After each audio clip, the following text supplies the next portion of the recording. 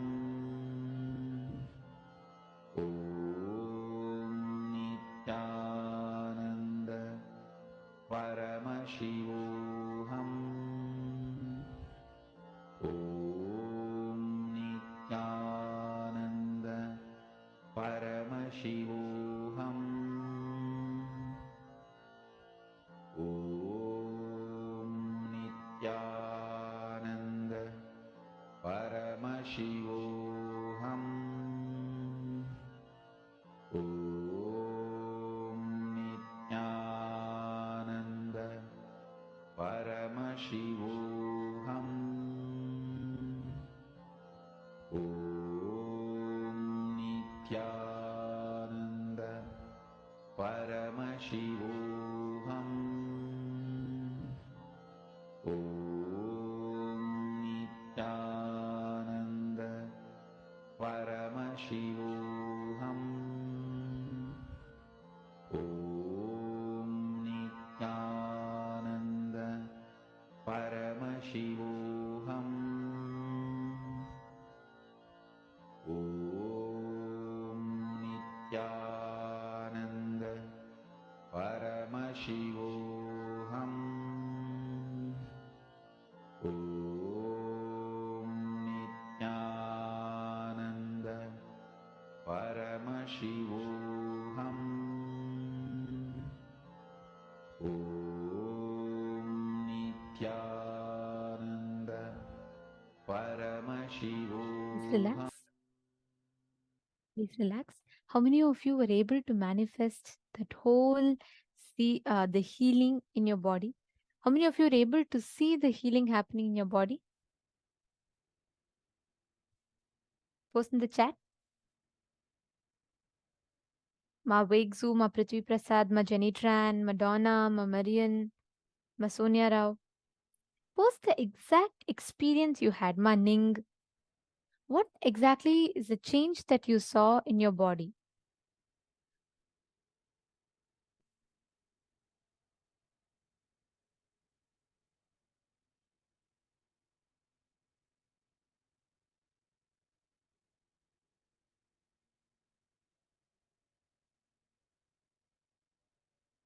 Whatever was the experience that you had, post that.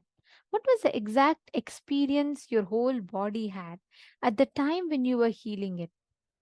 See, it is like we all have these emergency room, right? Like the moment you go, like the whole ambulance rushes to you and they do this, the paramedical, right? They get to you immediately and they attend to you. Something like that. Your body has this automatic function where the moment it cognizes that there is some uh, problem in your body, it automatically rushes to that place to heal and attend to that part of your body. And it's an innate intelligence our body actually has. But by the time it comes, we apply medicine, we do all sorts of things to, keep it. And we get so used to having medications. But this innate part of us exists. That Shakti that attends and heals is what we call as the Kundalini Shakti. This Kundalini Shakti is what exists in the part of our body to heal and attend to it constantly. Come on, let's see. All of you post. Ma Janani is saying, I felt the heat. Ma Hedishlak is saying, I tried with my right eye. Very beautiful. See, Ma, understand, Ma Hedishlak.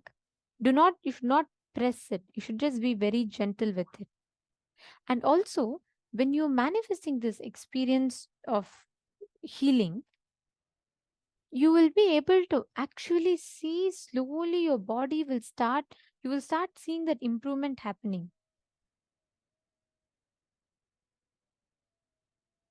Ma Sonia Rao, you will itself actually be able to see that sensation. Many times people tend to have like tingling sensation. I have seen one of the most beautiful things is one person who had a cross nose. He actually manifested this power after Swamiji's initiation, and his nose automatically straightened. There's a very, very beautiful post about it on Facebook. Oh, beautiful. One Chinese participant has posted the soreness in the right leg has almost disappeared. Actually, understand it is not just healing. You will be able to alter the features physically. It is just giving that experience of completion, you giving that manifestation to your body, the energy to your body, the supply to your body for it to heal itself. Ma Jamie Jacksowski, are you driving the car? If you're driving, please do not attend the program. Swamiji has always been very particular about participant safety. So please do not drive and attend the program. You can either go to a safe place and attend, or you can pull over somewhere, but do not drive and attend the program. Thank you, Ma. Yes. Now, listen very carefully. Today, when you are manifesting this power, whenever you are healing yourself, you are liberating the parts of you inside you that is stuck. All those stuck parts of you hold karma, and you are liberating yourself from that karma. Karma is just all the impossibility that sits in your system. And when you heal yourself from that, you are completely liberating yourself from that. Actually, karma, digestion, going beyond death, all of these capabilities are stored in your system, and they're all interconnected. It's a very, very subtle science, but a very powerful science. Swamiji reveals about it. We will be listening to that in the next session. Understand, your karma is not some conceptual thing that is there. It is directly linked and connected to your existence. Let us listen to that beautiful revelation now.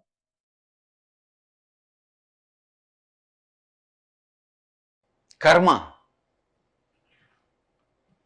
the hangover of the past. Please listen. We always feel whenever we start anything, things are impossible because in the past we failed. But we forget why we failed in the past. We may not have had intelligence. We may not have had what all is required. Because we did not have whatever is required and we fail, does not mean we are going to fail forever. But unfortunately, illogical belief of impossibility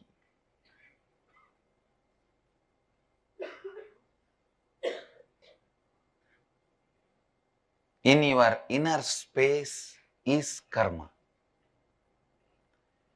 Illogical belief of impossibility.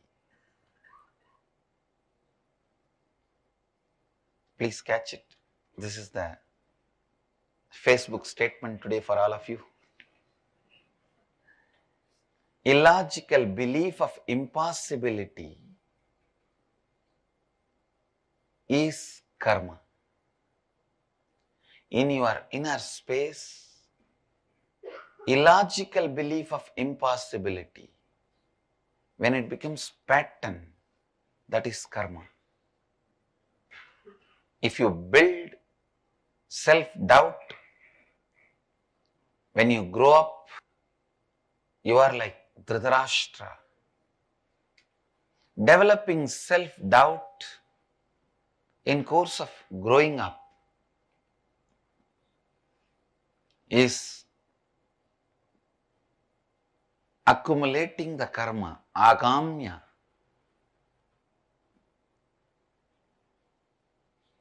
Encouraging the self-hatred with which you happened is prarabdha karma, like Shagun. Coming down to the human body with a self-denial is Sanchita Karma, like Duryodhana. Understand? Self-denial is given birth by self-doubt and nourished nurtured by self-hatred. All impossibility is combination of these three.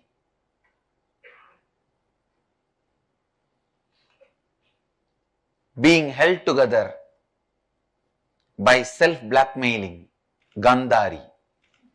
Gandhari held all the three together. Dhritarashtra, Shaguni, Duryodhana, because she is blood relative of all three.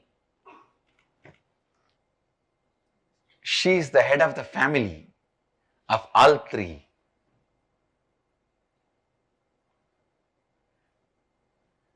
The self-blackmailing pattern. Gandhari keeps Dhritarashtra, Shaguni, Duryodhana together. If Gandhari was not there, at least Shaguni would not have stayed with Duryodhana. Dhritarashtra would not have allowed Shaguni to stay. Understand? Even in you, the constant self-blackmailing pattern. Let me define self-blackmailing pattern. If the same way things go on, then what will happen to my identity? I will become nobody.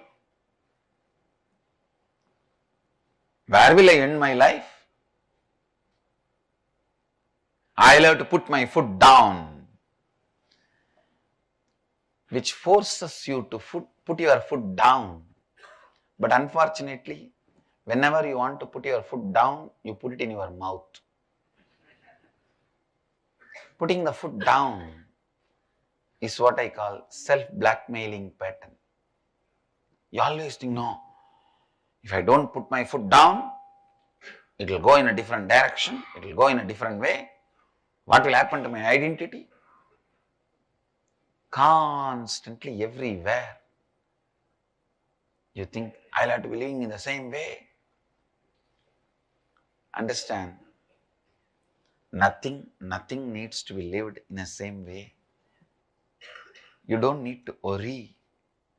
Self-doubt, self-hatred, self-denial, held together by self-blackmailing pattern, leads to destruction.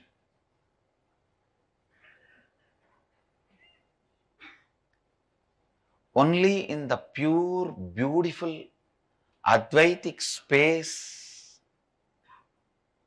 you will even understand, look beyond the self-blackmailing patterns with which you are suffering. Self-blackmailing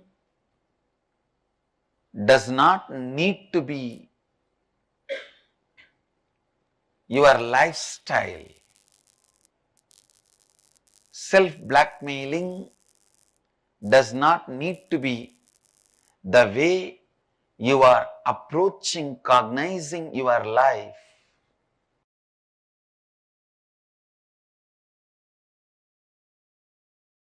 Paramashiva's message directly from Kailasa. Truths about digestion, karma,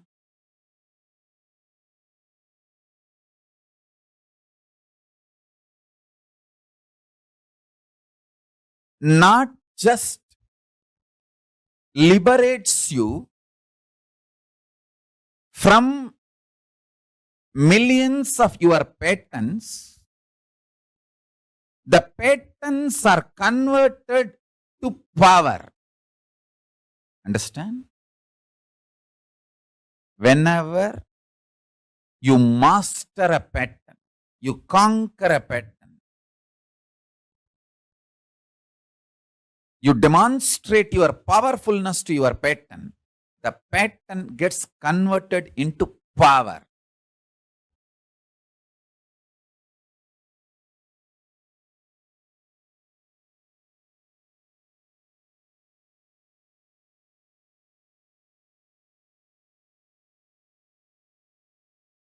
I'll start with few basic truths. One, in the field of consciousness, ultimate is all pervading and all inclusive. Ultimate is not exclusive in the field of consciousness. For example, in a country, there can be only one supremo. Only one person can be head of the state. Not even two. But in the consciousness field, whatever is supremo, that is all inclusive and all pervading. There is no exclusivity. You can't say there can be only one supreme. Pushing our ideas based on politics and this world's reality into the plane of consciousness and trying to say the supreme God is also one is the human stupidity and peak of delusion. But actually in the field of consciousness, the supreme is oneness. It is all inclusive. It is all inclusive. Listen.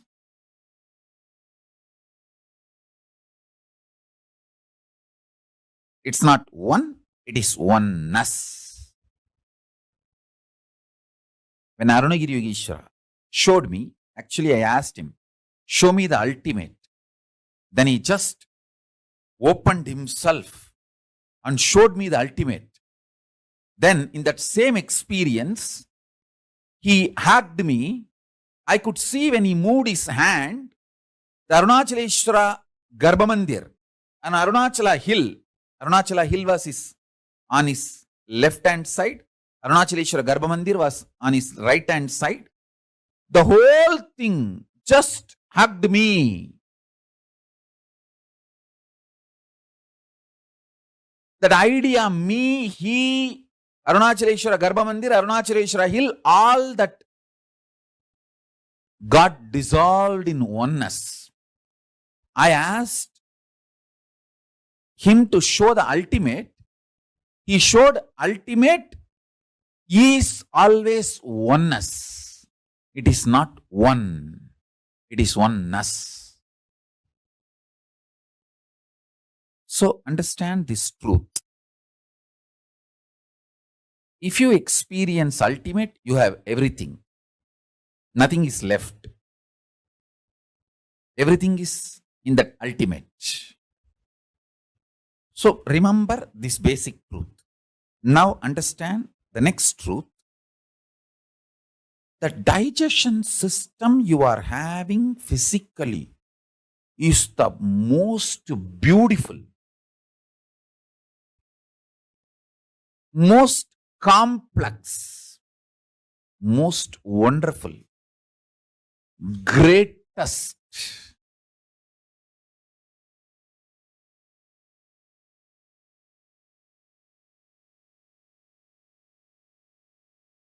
most powerful digestion system in the whole universe, not just comparing with all the animals and other species, because only the human digestion system, the digestion system you are having in the human body is capable of digesting your muscle memory, biomemory, karmas. Listen. The food inside your stomach can be considered as a physical karma. Memories in your muscle memory based on your habits, patterns, that can be called as muscle memory. Memories in your biomemory, which forms your obsessive, compulsive, reactionary patterns. Your compulsory reactionary behavior which is deeper than your day-to-day habits. That is called biomemory. Now, let me repeat.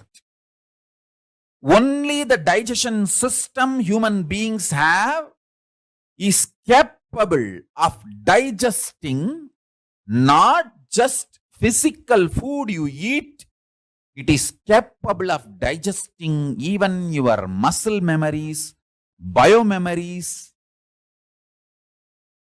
and the very karmas your consciousness, individual self carries when you enter this life. This is direct revelation from Paramashiva. Please listen intensely. One by one, internalize. If you apply these great sutras, you can achieve great understandings and manifest powers. Listen, if you apply these sutras, you will understand many great truths our ancient Hindu rishis have nicely intertwined, added into our life.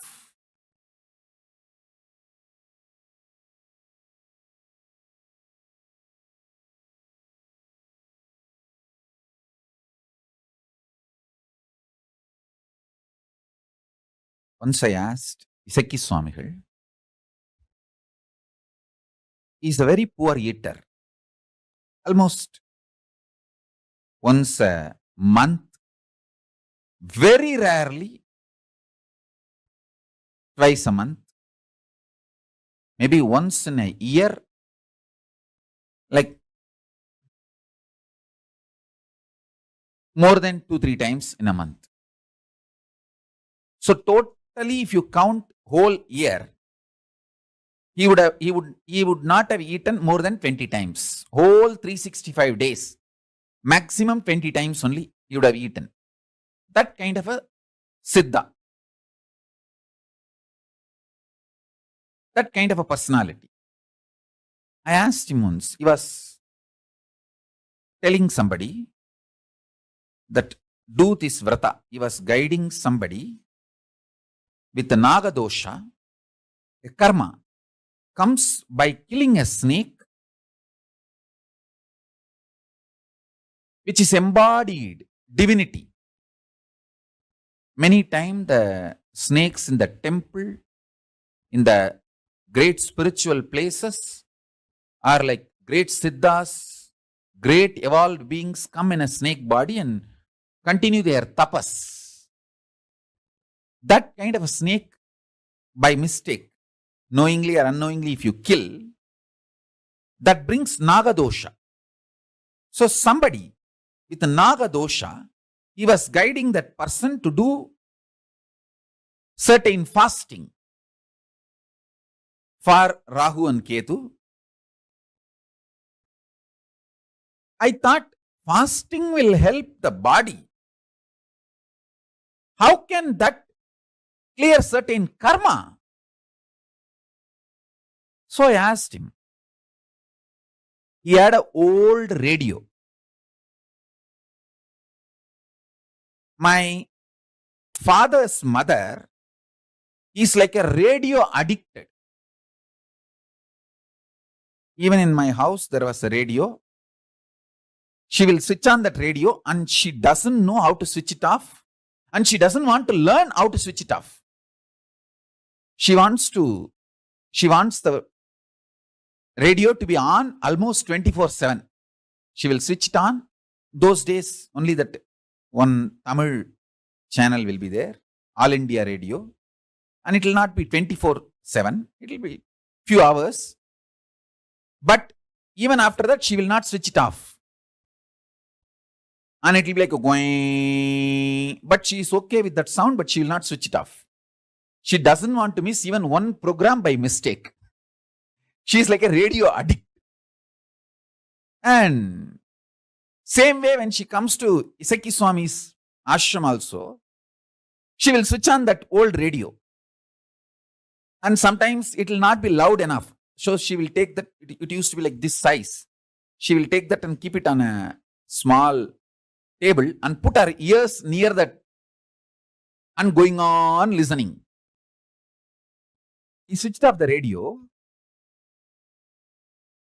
and he said very beautifully, see how that radio works? That sound waves are there.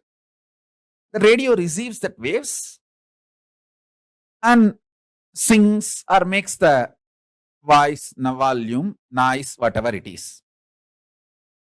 If we stop the radio, it's not that the sound waves disappear, but that radio stops receiving and making the noise, making the sound.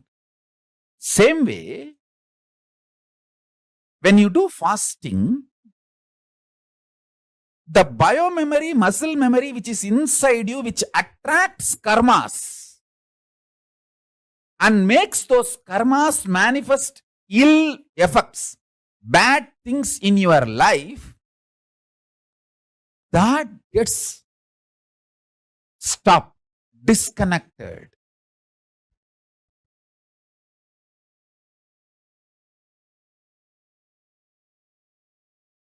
Listen.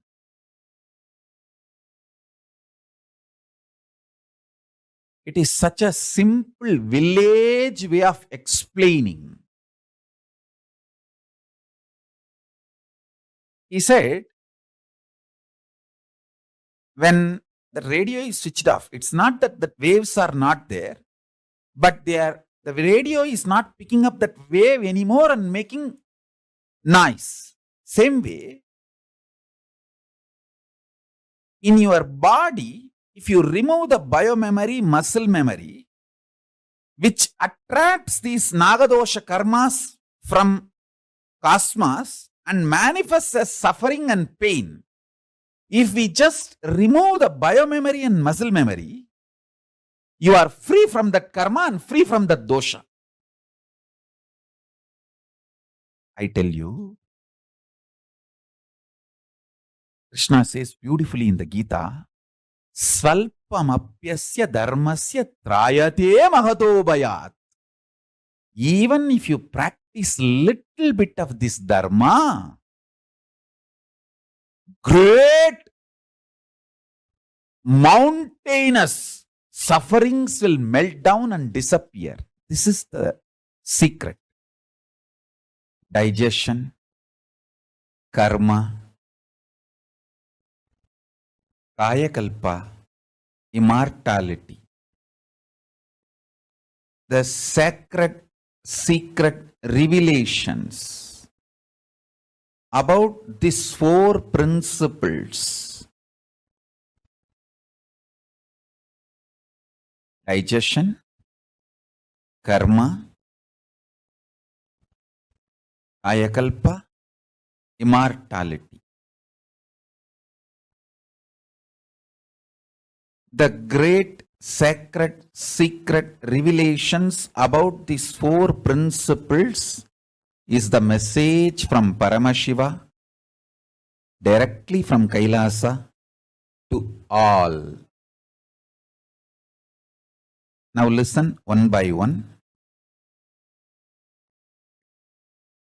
Digestion of karmas leads to Kayakalpa and immortality. Cognizing you are immortal makes your body enter into the space of Kayakalpa and digest all your karmas. Undigestion of karma pulls you down from the state of immortality and Kayakalpa down to the state normal human beings exist with life and death. Karma understood from the cognition of immortality leads to Kayakalpa of your body and makes you experience the digestion of all karmas. Digestion, understood in its real sense, digests all your karmas. An ordinary kaya makes kaya kalpa dega for you and makes you immortal.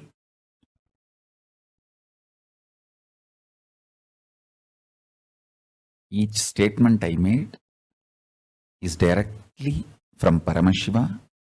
Each of these are like Akashic records, sacred truths. Your digestion energy, Jataragni, is capable of burning all the negative muscle memories, negative biomemories, rebuild your body continuously as your conscious decision. Understand? Every part of your body is rebuilt continuously in few days. Your intestine gets completely replaced in few days. Your liver gets completely replaced in few days.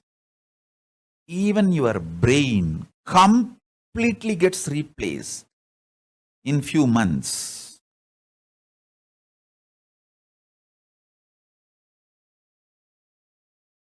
I'll give you one simple example, one incident in my own life. My gurus will insist on me every day taking neem juice. I still remember once,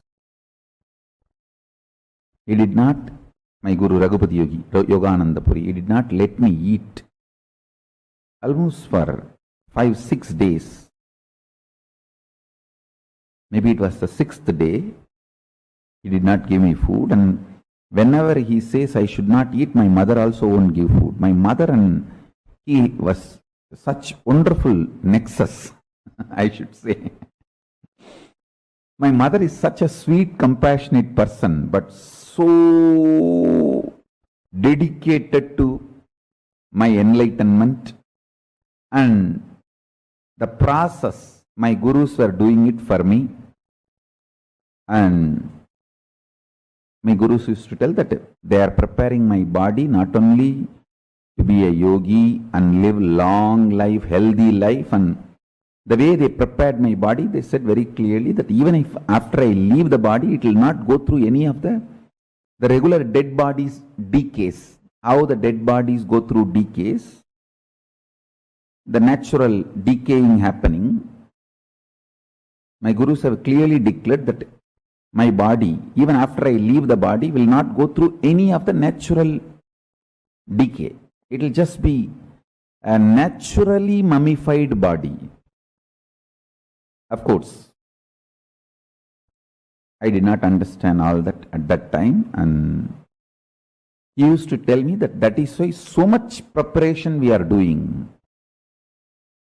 Not only no one can poison you, even if they poison your body, you will not die, you will only detox and automatically cleanse your body by its own strength, and you will live healthy as long as you want.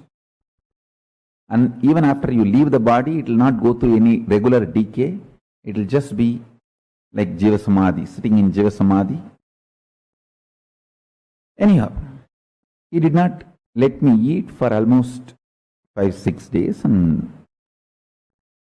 not only that, he was feeding me with neem juice.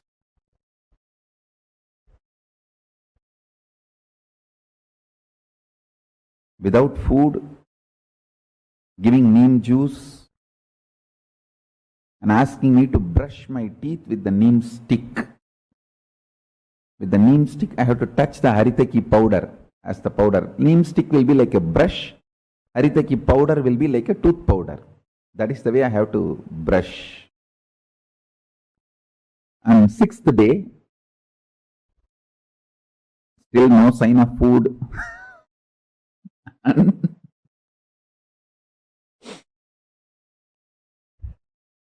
Again, neem juice. Finally, I vomited. Nothing came out, just that neem juice which he fed me, that only came out. Because there was no food for last 6 days. What can come out? Only neem juice came out.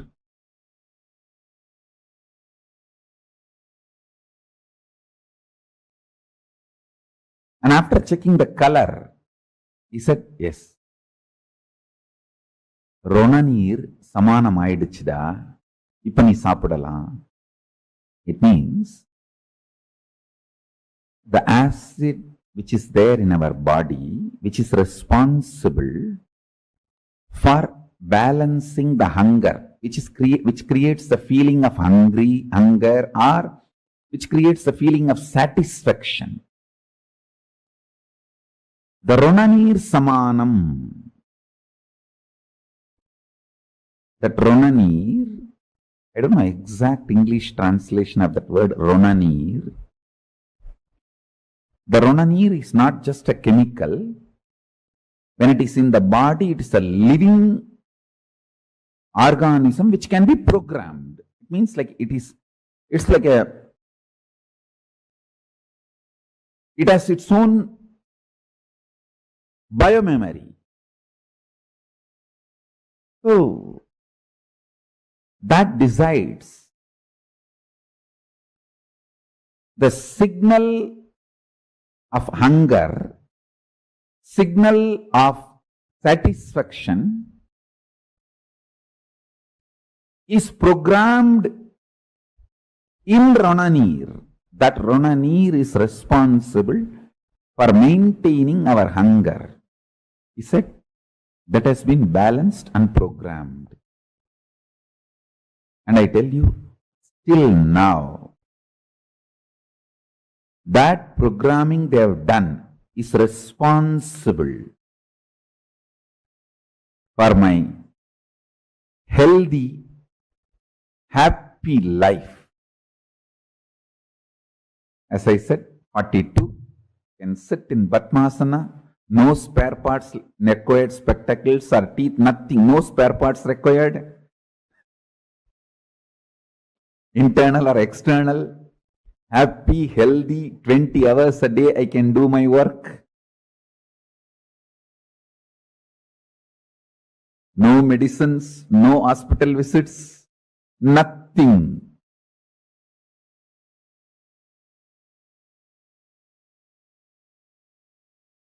I am 42, surely I have not even gone to hospitals 42 times.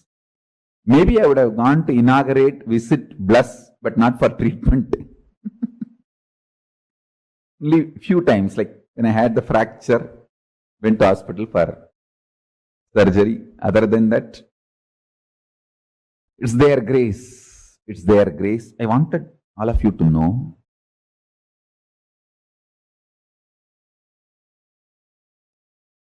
balancing of the Ronanir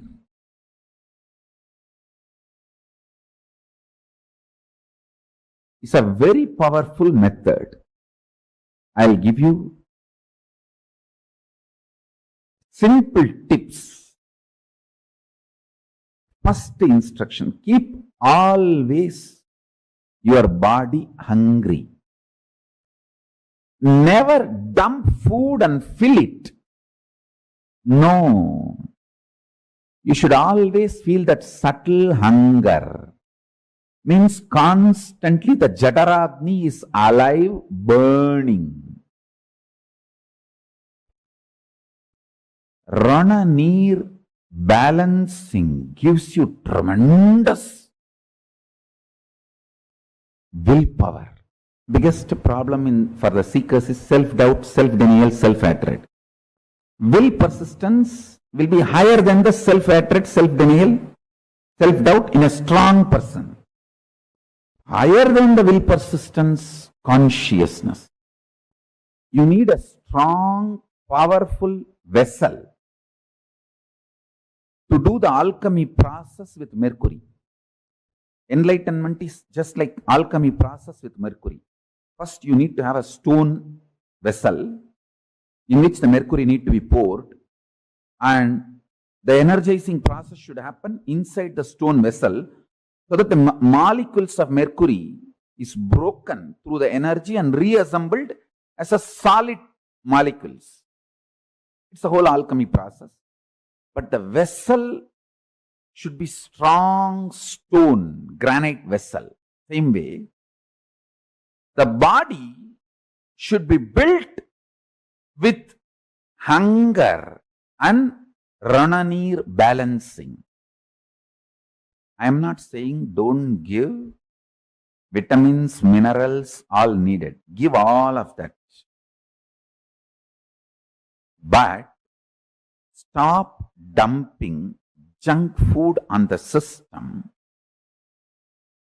Your body will become a powerful vessel where the spiritual alchemy process can happen.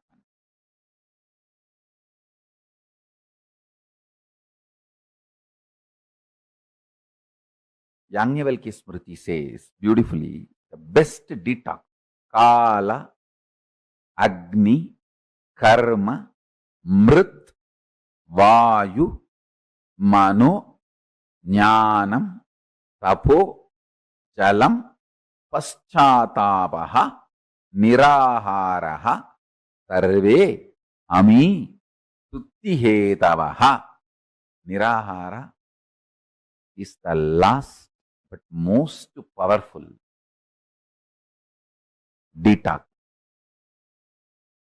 Work on the body. Work on your body intensely by more and more nirahara. Keep yourself hungry. Whole day you should feel the fire of hunger.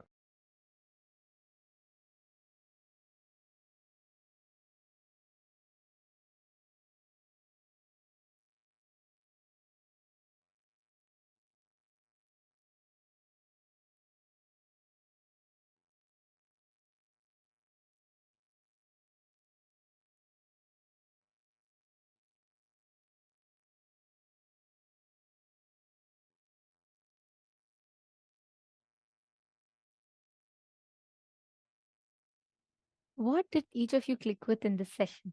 Can I request everyone to post in the chat?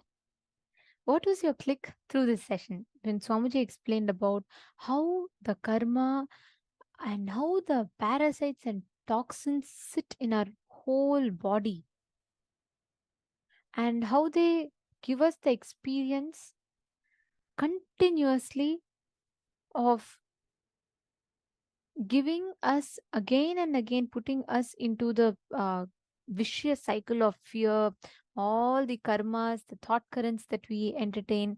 Actually, Swamiji tells all the phobias that we have is because of the parasite sitting in the liver. Many times we have these delusory cognitions in life, right? Like, for example, we will not even know why we are so afraid. We start having fear stroke, and because of that fear stroke, we start thinking something 10 times more. Like, oh, this will happen, that could happen, it'll just be someone is late. But you'll already think that person had an accident and they died. You will start having a panic attack over it. That whole thing is by the bacteria and parasites sitting in the liver. Somji tells the digestion system is the most beautiful, most complex, most wonderful, greatest, powerful digestive system in the whole universe. It is not just comparing with animals, including the whole universe. Human body's digestion system is the most powerful because it is not just digestion of the food, it digests even your muscle memory and biomemory. So I'm just explaining, right, the difference between my biomemory and muscle memory.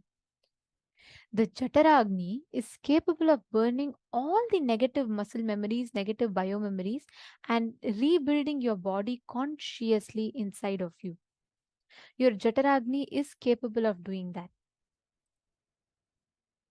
So every time your digestion system, the human digestion system, please understand that digestion system is capable of digesting even muscle memories and bio memories together.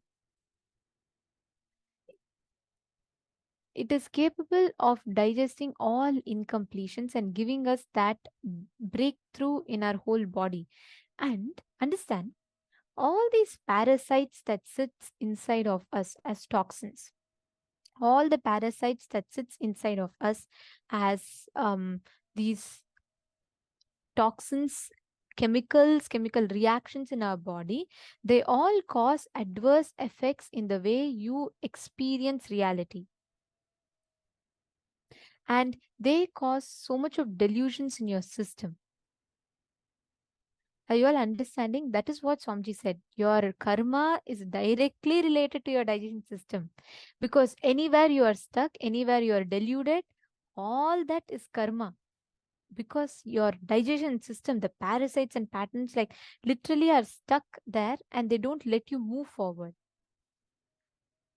And that is what Swamiji had beautifully revealed in this. See, if a private space is available and you're able to like take some time, if you're not in your office or something, I request every one of you to do the next process that we're going to do. This is a very, very beautiful, powerful process. I request every one of you to take out a few minutes, and if you can, see, this is a very powerful process called the limb relaxation technique, which actually all of you will notice right after this process, you will feel like you had 1 hour of deep sleep. It's a very, very powerful process. I request every one of you to lie down for a few minutes, just about 10-15 minutes.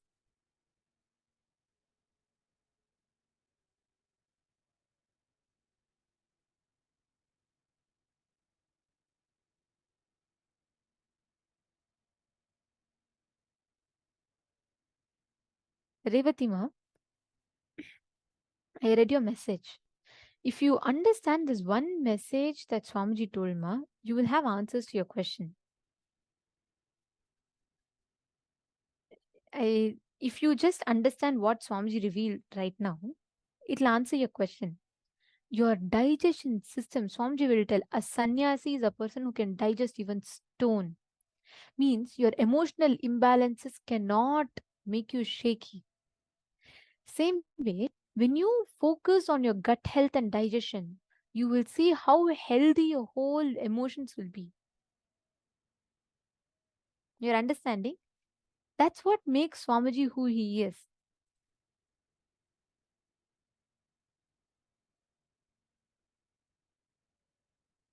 Okay, now every one of you lie down. Start building tension in each part of your body. Just take a deep breath.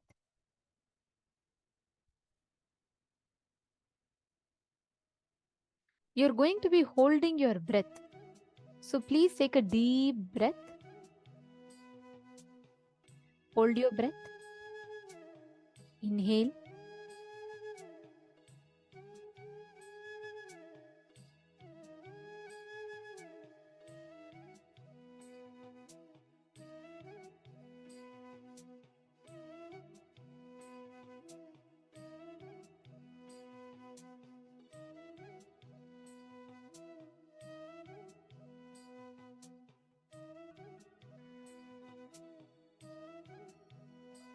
Now start building tension. Start clenching each part of your body.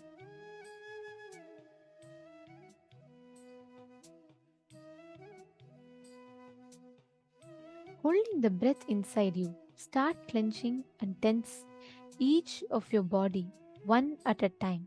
Start with your feet. Tense your feet completely, tighten them. Your ankles. Move upwards towards your calves, your knees. Build tension. Just make the whole body stiff like stone. Visualize it's just becoming stone. Make it as tight and tense as possible. Your calves, your knees. Tense your whole thighs. Build the tension in your whole hips.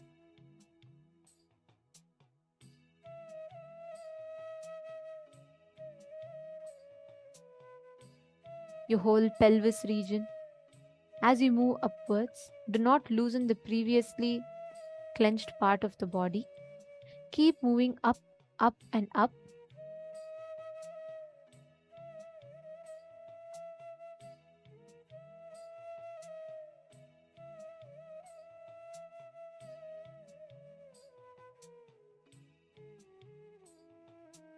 Now, move up to your waist, to your stomach. Tense every part of your body as tightly as possible. Move upwards to your chest, back. Tense all the vertebrae along your back. Tense your arms, tense your hands, your fingers. Tense your shoulders. Tense your elbows, arms, hands, forearms, palm, fist. Tense everything. Build that tension in your whole hand.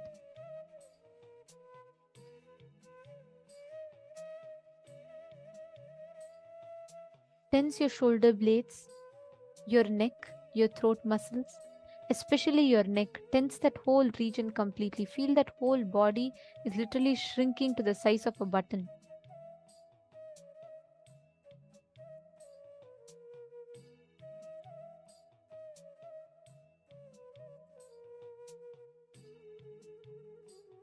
Build the tension completely in every part of your body.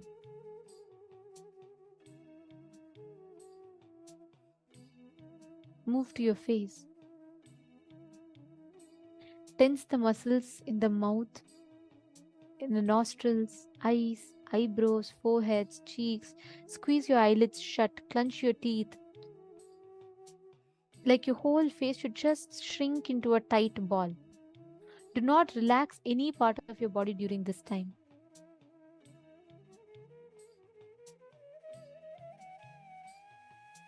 Stay in that state of tension for as long as you can. When you can't hold your breath anymore, expel it in one gush.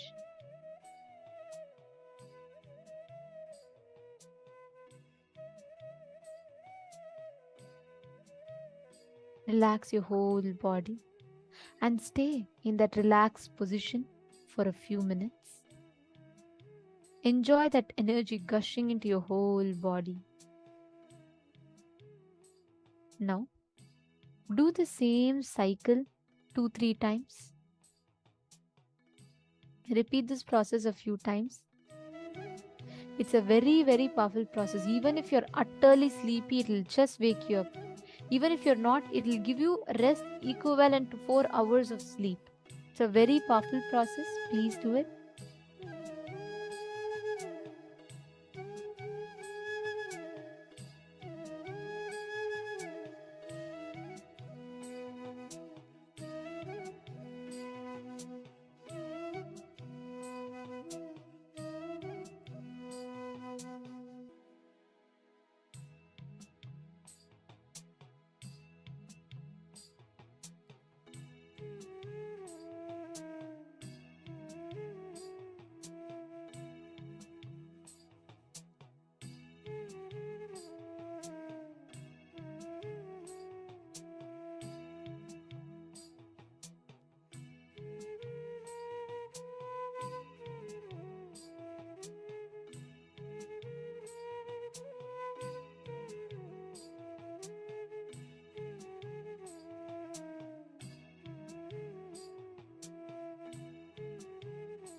Slowly, very slowly, please relax.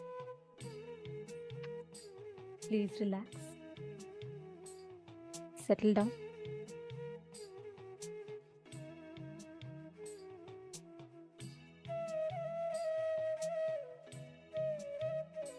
Please settle down. Yes. How was this process?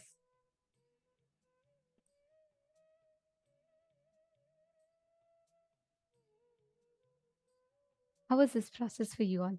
Actually, you all should know, just doing this process for 21 minutes is equivalent to you having a full night's sleep, like a deep sleep without any disturbance.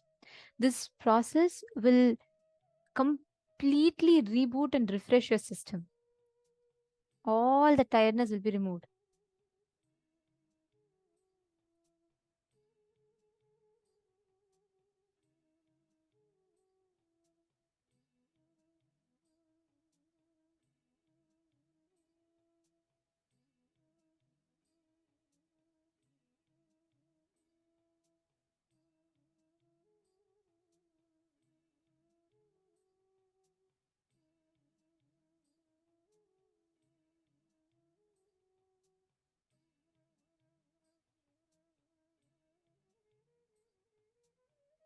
Actually, understand, every time you sit and just rest in that space, you will experience such tremendous healing.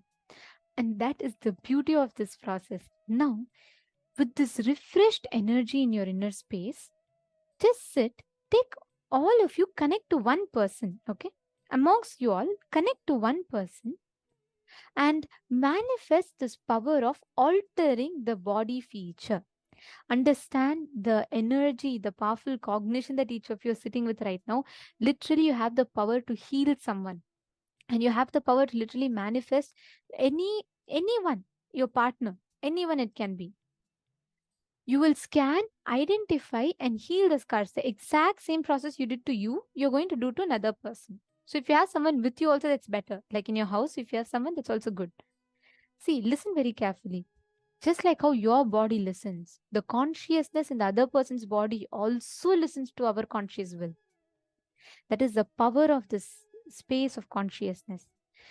Connect to the other person and just can identify where they have scars, okay? And just through your third eye, you don't even need to touch.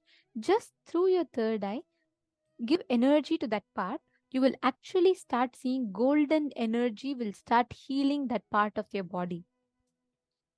Are all of you understanding the process? Okay, great. Ma Ganga and Ma Prithvi Prasad have connected. Good. Actually, Ma, all of you listen. You're going to first scan and identify where exactly they have the problem. Like, for example, they may have some stitching scars, some birthmarks, everything. Ma Prithvi, you both can parallelly do it. And all of you here, every one of you, please connect. Listen very carefully. You just need to focus on one thing. You need to experience that inner energy inside you just awakening and gushing to heal the other person. Just that one awareness is enough. Nothing else is needed. You will manifest it. Please chant the Mahavakya. Nithyananda Paramashivoham. Om Nithyananda Paramashivoham. Om Nithyananda Paramashivoham. Om Nithyananda Paramashivoham. Om Nithyananda Paramashivoham. Om Nithyananda